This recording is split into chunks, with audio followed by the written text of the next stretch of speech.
Et puis enfin en duplex de Washington, nous accueillons Justin Weiss. Bonsoir, vous êtes historien, spécialiste des États-Unis. Vous êtes directeur de recherche à la Brookings Institution. C'est un centre de recherche qui est basé à Washington. Et vous avez publié récemment Histoire du néoconservatisme aux États-Unis chez Odile Jacob. Alors Justin Weiss, justement, première question.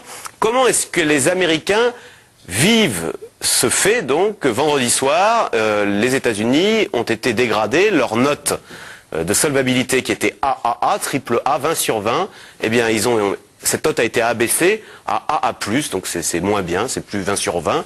Est-ce qu'ils sont humiliés, ils sont en colère ou indifférents? Après tout, il y a beaucoup de gens qui ne doivent pas, beaucoup d'Américains j'imagine qui ne savent pas ce qu'est Standard & Poor's.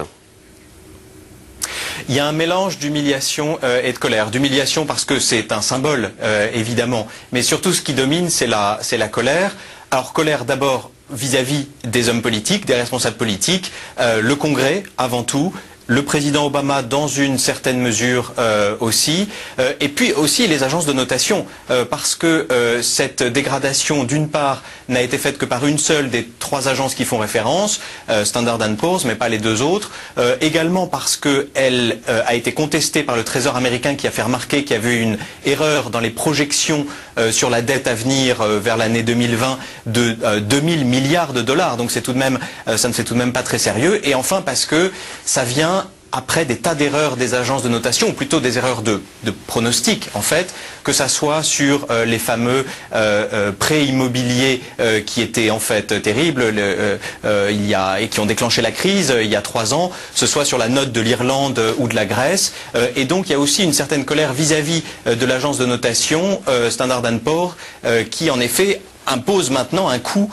d'une part, va sans doute imposer un coût supérieur au gouvernement américain, mais aussi, par effet de ricochet, aux collectivités publiques américaines, à commencer par celles qui sont autour de Washington, et dont le financement pour leurs opérations jour le jour, pour payer les policiers, les pompiers et tous les programmes sociaux, dépendent de ce financement des bons du Trésor. Et donc c'est largement un sentiment de colère, même si les gens ont l'impression que finalement ça n'est pas non plus forcément le bout du monde, parce que, encore une fois, les deux autres agences de notation n'ont pas encore rejoint Standard & Poor's, et on n'est pas encore sûr de l'ampleur, disons, des effets de cette nouvelle notation. Donc Justin Weiss, vous le dites, hein, il y aura des conséquences, des taux plus élevés, des programmes sociaux coupés. Est-ce que les Américains, est-ce que l'élément déclencheur pour les Américains, ça a été ce petit jeu politique et presque enfantin qui a été de nous faire croire jusqu'à la veille que les républicains et les démocrates ne se mettraient pas d'accord et que les États-Unis allaient techniquement faire faillite? Est-ce que ce n'est pas ça qui a incité Standard & Poor's à dégrader la note de solvabilité financière des États-Unis? Oui, c'est incontestablement le climat politique. Ce qu'il faut voir, mes collègues économistes en parleront sûrement, c'est que les agences de notation ne se fondent pas seulement sur des chiffres, sur des ratios. Par exemple, voilà, les États-Unis sont à près de 95-100% de leur PIB en termes d'endettement. Nous, la France, on est autour de 85. Voilà, les agences ne se fondent pas simplement sur ces chiffres-là, mais aussi sur la capacité des systèmes politiques à faire face à cette dette. Et ce à quoi ils ont assisté au mois de juillet en particulier, c'est-à-dire une discussion technique sur le relèvement du plafond de la dette, mais qui ne reposait pas sur des fondamentaux, mais uniquement sur de la législation, ne leur a pas donné confiance sur la capacité des politiciens, démocrates comme républicains, à finalement se mettre d'accord pour couper les dépenses et augmenter les impôts.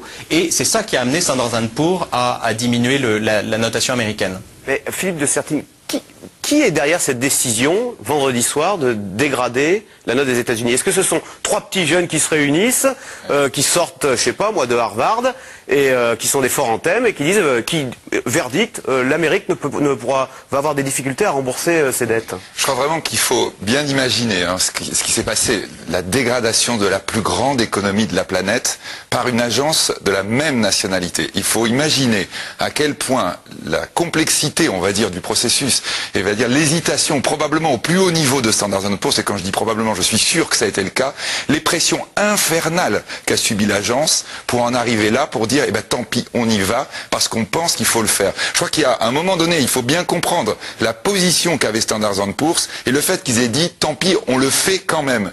Depuis avril dernier, Standard & Poor's a dit on met les États-Unis sous perspective négative en disant on regarde l'intensité de votre dette, ce qu'elle représente, on considère qu'on commence à avoir un vrai problème de remboursement à terme quand il faut bien le rappeler, on atteint 14 500 milliards de dollars. Enfin, ce sont des sommes quand même qui sont complètement insensées.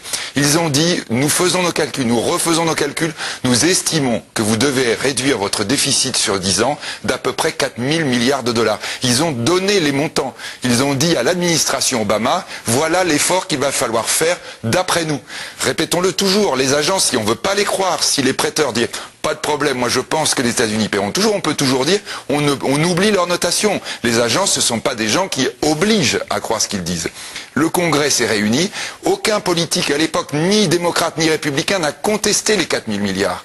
Et à la fin du mois de juillet, qu'est-ce qu'ils ont dit? Ils ont dit on va réduire le déficit de 2 500 milliards et encore 900 milliards tout de suite et 1 600 milliards si une commission entre 6 démocrates et 6 républicains arrive à se mettre d'accord, c'est-à-dire à coup sûr encore des débats infernaux à la fin de l'année et qui probablement n'aboutiront pas aux réductions prévues. Qu'est-ce que voulait que fasse l'agence de notation? Elle a dit, je suis désolé, pour moi vous n'êtes pas dans ce que je vous avais signalé qui était le minimum, vous en êtes même très loin, j'ai pas le choix, je dégrade. Alors c'est vrai que tout le monde redoutait l'ouverture des marchés et tout le monde scrutait notamment l'ouverture à Wall Street qui a donc ouvert à 15h30 cet après-midi en baisse, moins 1,66%. Vendredi soir, on vient de le dire, donc l'agence Standard & Poor's a dégradé la note des États-Unis de AAA à AA+, c'est un système de notes à l'américaine avec des lettres. Aux États-Unis, c'est un choc, la manifestation du déclin de l'empire américain, surtout que humiliation suprême. Les Chinois s'autorisent à faire la leçon. Les Chinois exigent des Américains plus de sérieux, plus de rigueur dans la conduite de leurs affaires. Le point avec Isabelle Thomelin. Vendredi dernier, alors que la bourse de New York enregistre de brusques mouvements, la sanction tombe. La note de la dette publique des États-Unis passe de AAA à AA+. L'Amérique est sous le choc. Pourtant, l'agence de notation avait tiré la sonnette d'alarme à plusieurs reprises. Ça fait un moment que la conjecture des États-Unis était sur la mauvaise pente et l'impasse politique de Washington nous a amené à la conclusion que les décideurs politiques n'avaient pas la capacité de remettre à niveau les finances publiques du pays. On l'avait déjà dit en avril et encore en juillet. On pensait que le message était plutôt clair et que les chiffres parlaient d'eux-mêmes. Des chiffres éloquents, pourtant pour la première puissance économique mondiale notée AAA depuis 70 ans, cette baisse était impensable. Pour d'autres, c'était inévitable. Nous dépensons plus que ce que nous gagnons, c'est comme ça. Et je ne serais pas surpris de voir la situation empirer. Les gens vont devoir payer encore plus d'intérêts sur leur crédit. Je pense que la direction de ce pays est en train de s'enfoncer. Il n'y a personne pour nous diriger. Je pense que les politiciens deviennent trop avides et qu'on va avoir de gros ennuis. Des politiques mis en cause, il faut dire que cette décision de dégrader la note fait suite à une véritable bataille entre républicains et démocrates. Le fait est que le président n'est jamais venu avec un plan clair. Je suis content d'apprendre qu'il en avait au moins un, mais ce n'a jamais été un plan précis. Il y avait toujours un soi-disant plan en réserve. On aurait pu tomber sur un accord beaucoup plus tôt. Des politiques qui se déchirent et des agences de notation en désaccord. Moody's et Fitch Ratings, deux autres agences de notation, avaient confirmé le AAA pour les États-Unis. Du coup, les critiques envers Standard & Poor's ont fusé rapidement. Le Trésor américain relève une erreur de 2 000 milliards de dollars dans les calculs de l'agence et déplore donc qu'elle n'ait pas réexaminé son jugement. Malgré les attaques, l'agence de notation reste sur ses positions et va même encore plus loin. Si les résultats des États-Unis se dégradent encore plus ou si l'impasse politique devient plus importante, on pourrait recourir à une nouvelle baisse de la note. Les indicateurs montrent qu'il y a une chance sur 3 pour que cette nouvelle baisse ait lieu. Une éventualité qui inquiète la Chine, premier créancier des États-Unis. La semaine dernière, l'agence de notation chinoise, Dagong, avait fait passer de A+ à A la note américaine. La dette américaine n'est plus une dette à 24 carats, ce n'est plus une dette avec un triple A.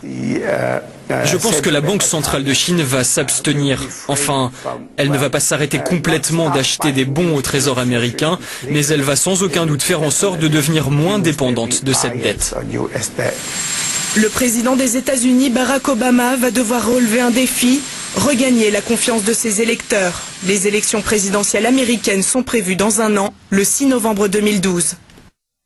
Alors, première question Internet. De grandes institutions financières jouent-elles à faire chuter les cours de la bourse pour mieux